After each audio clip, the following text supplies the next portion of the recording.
বাড়ি বাড়ি না অট্টালিকা।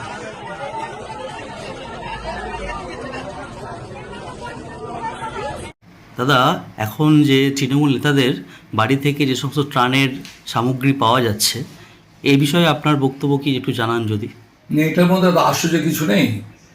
এই যে গতকালকে যেমন মোহন নস্করের এক চালার বাড়িতে ফটিক খাঁজা, তার বাড়ি থেকে প্রচুর পরিমাণে ত্রিপল এবং আপনার কম্বল উদ্ধার হয়েছে।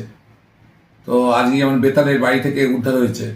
তো এইরকম দেখা যাবে যে ওয়েস্ট বেঙ্গলের প্রত্যেক নেতাদের বা এবং তাদের চারা চামুন্ডার কাছে যদি রেড করা যায় তো সেখানে উদ্ধার হবেই।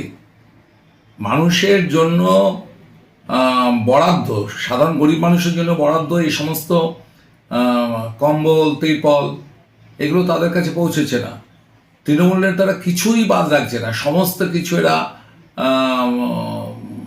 হজম করে দিচ্ছে।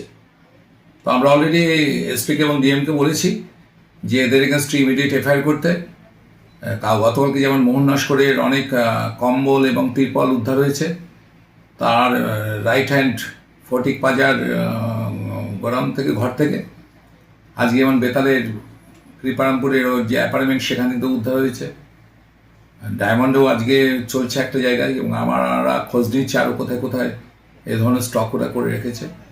তাই বিপুল পরিমাণে এই সমস্ত মাল ওরা কোন অজুহাতে অথরাইজড ওরা গোডাউনগুলোতে বা নিজেদের অ্যাপার্টমেন্টে রেখে দেয় সরকারি মাল। তো এক্ষেত্রে তো এফআইআর অবশ্যই হবে।